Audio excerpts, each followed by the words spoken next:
ሰላም ውዶች እንዴት ናችሁ? ሰላም ናችሁ? እኔ ያለው እግዚአብሔር ይመስገን ደህና ነኝ። በያላችሁበት ዓለም ዳርቻ ሰላማችሁ ብዝት ትርፍ ይበል እያልኩኝ እንግዲህ ዛሬ ፀጉሬን ከመታጠቤ በፊት የምቀባቸው ቅባቶችን እየላችሁ መጥቻለሁ። እንዲሁም ደግሞ ቅባቶቹን እንዲሁም አጠቃቀሙ እንዴት አድርገን ብንጠቀማቸው በጣም መልካም ነው ለፀጉራችን፣ ለቆዳችን እንዲሁም ደግሞ ለፀጉር እድገት፣ ለመፋፋቱ፣ ለሚበጣጠስብን በጣም አሪፍ የሆነ ቅባቶች ናቸው። እንዲሁም ደግሞ አጠቃቀሙ በተለይ ደግሞ ቅባቱ መልካም ሆኖ ጥሩ ሆኖ ሳለ ግን እኛ በራሳችን ጊዜ ታጠቃቀማችን ስህተት ፀጉራችን ይበጣጠሳል፣ ይረግፋል ማለት ነው እና እኔ በእንደዚህ መልኩ አድርጌ እንደምታዩት በደንብ አድርጌ ተቀብቼ እንደዚህ ማስያጅ አደርገዋለሁኝ። እንደምታዩት ፀጉሬ የኔ ፀጉር በጣም ብዙ ነው እግዚአብሔር እና ብዛት ስላለው በደንብ እንደዚህ አድርጌ አዳርሸዋለሁ ማለት ነው። እንግዲህ እያቸው የመጣው ቅባቶች ይህንን ይመስላል። በመጀመሪያ ደረጃ የምጠቀመው እንግዲህ 3 አይነቱን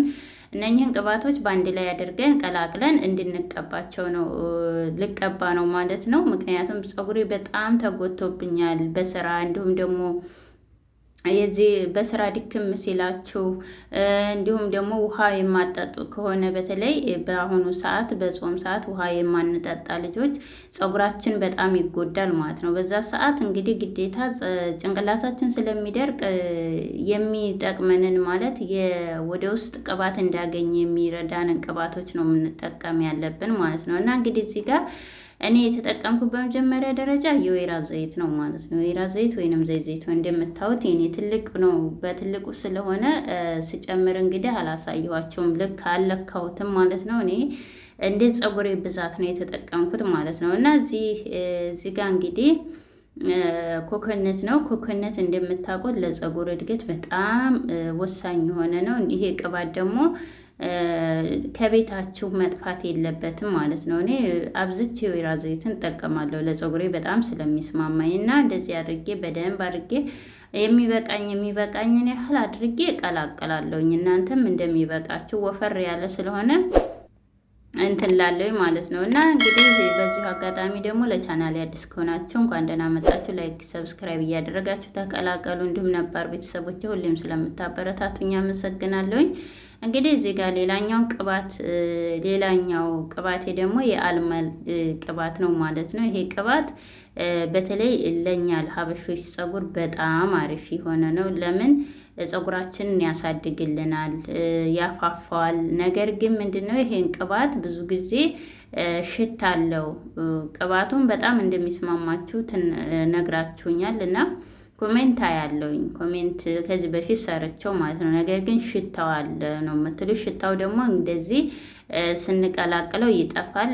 ይሄ ቅባት ሲጀመርም የሚሰራው ማለት ከታጠብን በኋላ ልንጠቀመው ሳይሆን ከመታጠባችን በፊት ልንጠቀመው ነው። እና እዚህ ጋር እንግዲህ ትንሽ ቁርንፍድ ጨምሬያለሁኝ። ያው እኔ ቁርንፍድ ከምጠቀማቸው ግብአቶች ላይ የማለየው ነው። ለምን በጣም ነው ለፀጉሬ የሚስማማኝ የምወደው ማለት ነው። ሽታውንም ያጠፋልኛል፣ ይቀንስልኛል። እና እዚህ ጋር እንግዲህ ብርጭቆ እቃ ላይ አድርጌዋለሁኝ። እዚህ ጋር ውሃ ደግሞ ጨምሬያለሁኝ። ሞቅ ማለት ላረገው ነው። ሞቅ ሲል ወደ ቆዳችን የመግባት ኃይል አለው። ፀጉራችንም ያዳርስልናል። እንደገናም ደግሞ ሰውነታችን ቆዳችን ይንቀሳቀሳል። በዛ ሰዓት ደግሞ እንትናችን ደም ስራችን በተንቀሳቀሰ በተንቀሳቀሰ ቁጥር እንትን ይላል ፀጉራችን ማለት ነው፣ ያድጋል ማለት ነው። እና ደም ዝውውራችን ይንቀሳቀስልናል። እና እንደዚህ አድርጌ እንትን ብዬ እንግዲህ ውሃው የሞቀ ውሃ ነው የጨመርኩት። እንደዚህ ሞቅ እስከሚልልኝ ድረስ ነው የምጠብቀው። እንግዲህ ብዙዎቻችሁ ወሬ ታበጃለች ትሉኛላችሁ። እንግዲህ ይቅርታ ማለት ነው። ያው እኔ ኮሜንት ላይ የተጠየቅኩትን ጥያቄ በዚህ መልሳለሁ። ምክንያቱም በእርግጥ ድጋሚ ላታው ትችላላችሁ፣ ግን ለአዳዲስ መጪዎች ቤተሰቦቼ መልካም ነው ብንመልስ ማለት ነው። እኔ የተጠየቁትን ጥያቄ የሆነባቸውን ቤተሰቦቼ መልሳለሁኝ። እና እንግዲህ እዚህ ጋር ውሃው እየፈላልኝ ነው እንደምታው ብርጭቆ ላይ ማለት ለ5 ደቂቃ ለ5 ደቂቃ ያህል አቆየዋለሁኝ። ትንሽ ከዛ በላይ የምታቆዩ ከሆነ ፎጣ ተጠቀሙ። እሺ ፎጣ መጠቀም እንዳትረሱ። ምክንያቱም ብርጭቆ ከ5 ደቂቃ በኋላ ይተረተራል ማለት ነው፣ አይቆይም። እኔ ትንሽ ጊዜ ስለሌለኝ ነበረ፣ ለትንሽ ደቂቃ ስለነበረ ዝም ብዬ ጨመርኩት። አንደኛ የሆነ ክትት ሙሉን እንደሞላለኝ እንደዚህ ሙሉ ለሙሉ እንዳገኘው ነው። ብርጭቆ ውሃው ላይ ሳደርገው ቶሎ ይሞቅልኛል ማለት ነው። እና እንደዚህ ከ5 ደቂቃ በኋላ ሞቅ ታደረግኩ በኋላ እንግዲህ መቀቤ ላይ እቀባለሁኝ። መቀቤ ላይ አደርጋለሁ። ይችን ቅባት መቀቢያ ብታገኟት እና ብትጠቀሙባት በጣም አሪፍ ናት። በጣም ነው የምትጠቀሙት። በቃ አይደለ የሆነ ፀጉራችሁን በጣም ነው የሚያዳርስላችሁ። እና ቅባቶቹ እንደዚህ ኩልል ብለው በጣም ነው የሚያምረው። ቁርንፍዱን እኔ አላጠለልኩትም፣ እንደዚሁ ነው የጨመርኩት ማለት ነው። ዝም ብዬ ችግር የለውም በኋላ ላይ እስከምቀባው ድረስ አብሮ እዛው ውስጥ ይመዝምዘው ማለት ነው። እና እንደዚህ አድርጌ እኔ ቅባቱን እንግዲህ በዛ አድርጌዋለሁኝ። ለአንዴ ነው ግን የምጠቀመው። ቅባቱ ያበዛሁበት ምክንያት እኔ ፀጉሬ ብዙ ስለሆነ ችግር የለውም። እናንተ እንደ ፀጉራችሁ ብዛትና ማነስ መጠቀም ትችላላችሁ። እና እንደዚህ ሞቅ ብሏል። ሞቅ እንዳለልኝ ወስጄ ፀጉሬን እቀባለሁኝ ማለት ነው። እየተቀባሁ ደግሞ አሳያቸዋለሁ። እንደዚህ ነካ ስታደርጉት ስትይዙት ሞቅ ያለ ነው እና የሞቀ ቅባት ደግሞ ለፀጉራችን እንድንጠቀም ብዙዎች ይመሰክራሉ፣ ይመከራልም። እንዳልኳቸው ወደ ቆዳችን ለመግባት ኃይል ይሰጣል ማለት ነው። እና እዚህ ጋር እንግዲህ እንደምታዩት ፀጉሬን ፈትቻለሁኝ። ልታጠብ ነው። ፀጉርሽን በስንቴ ነው የምትታጠቢው ትሉኛላችሁ። እኔ እንግዲህ ፀጉር የምታጠበው ሁሌ የምናገራለሁ በሳምንት አንዴ ነው የምታጠበው። ይህ ሀበሻ ፀጉር ግዴታ በየቀኑ ልንታጠበው አንችልም፣ ይጎዳል።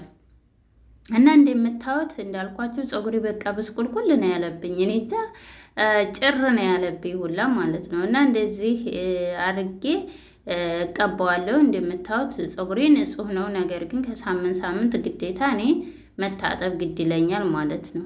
እና እንደዚህ አድርጌ እየከፈልኩኝ በመጀመሪያ ቅባትም ሆነ ውህድም ሻምፖም ስንጠቀም ስንታጠብ ማንኛውንም የፀጉር ማስክ ስፕሬቶችን ስንጠቀም በመጀመሪያ ምን ላይ ነው መጠቀም ያለብን? ቆዳችን ላይ ነው መጠቀም ያለብን፣ እንደዚህ ስርስሩን። ምክንያቱም ፀጉሩ ያለው ሊንቀሳቀስ የሚችለው የሆነ አትክልት እንዴት ነው ከስር አይደለም የምንኮተኩተው፣ ልክ ፀጉራችንም እንደዛ ነው። ብዙዎቻችን የምንሰራው ስህተት ምንድነው? ቅድሚያ ጫፉን ነው የምንጀምረው። ጫፉ ደግሞ ይበጣጠሳል ከስሩ ታልፋፋ ማለት ነው። እና እንደዚህ አድርጌ በደንብ አድርጌ ስሩን ነው እኔ ቀስ እያልኩኝ እየከፈልኩኝ እንደዚህ አዳርሰዋለሁ። ማስያጅ እያደረግኩኝ ቀስ እያልኩኝ ነው የማዳርሰው። ምክንያቱም ቪዲዮ እንዳይረዝም ብዬ ነው እንጂ በጣም ብዙ ነው ማስያጅ ያደረግኩት። እንደዚህ አሁን ከመሀል ላይ የኔ አልተቀባም በቃ እንደምታዩት፣ ምክንያቱም ከላይ ያለው ብቻ ነው። ስለዚህ እየከፈልኩ እንደዚህ ማስያጅ እያደረግኩ ቀስ እያልኩ ነው የማዳርሰው ማለት ነው። እና ሌላኛው ደግሞ ማበጠሪያ ወሳኝ ነው። ማበጠሪያችን እንደዚህ አድርጌ የኔ ማበጠሪያ እንደምታዩት በጣም ክፍት የሆነ ማበጠሪያ ነው። እኔ ከኢትዮጵያ ነው የመጣሁት ባለፈው ለረፍት በሄድኩ ጊዜ ማለት ነው። እና በጣም አሪፍ ነው ይሄ ማበጠሪያ፣ በጣም ቆንጆ ነው። ክፍት ስለሆነ ምንም ችግር የለውም። ፀጉራችሁን አያበጥርባችሁም፣ አይነጭባችሁም ማለት ነው። እና እንደዚህ አድርጌ እንዳልኳችሁ በመጀመሪያ ከስር ተጨረስኩ በኋላ ጫፉን እንደምታዩት አዳርሰዋለሁ። ግዴታ ሙሉ በሙሉ ነው የምናዳርሰው። ያው ሰውነቴ በሙሉ እንደምታዩት እንግዲህ ልብሴም ሻወር የወሰድኩ ነው ያደረገኝ፣ ግን ችግር የለም ልታጠበው ስለሆነ ማለት ነው። እና ያው ስትቀቡ ይሄ እንደዚህ ረጅም ተሆነ ፀጉራችሁ የማይበላሽ ልብስ ልበሱ። በተለይ ነጭ ልብስ ባይሆን መልካም ነው። እና እንደዚህ አድርጌ ታዳረስኩት በኋላ እንግዲህ ማስያጅ አድርጌዋለሁ። ሁሉንም እንደዚህ ጠቅለል ታደረግኩ በኋላ ለ1 ሰዓት ወይም ለ2 ሰዓት አቆይቼ ታጠባለሁ ማለት ነው። እንግዲህ ዛሬ ቪዲዮ ይህንን ይመስል ነበር። ቪዲዮን ከወደዳችሁ ላይክ፣ ሰብስክራይብ ማድረግ አትርሱ። ተወዳችኋለሁ፣ አከብራችኋለሁ። መልካም ጊዜ፣ መልካም ቆይታ። በእርግጠኝነት ትወዱታላችሁ።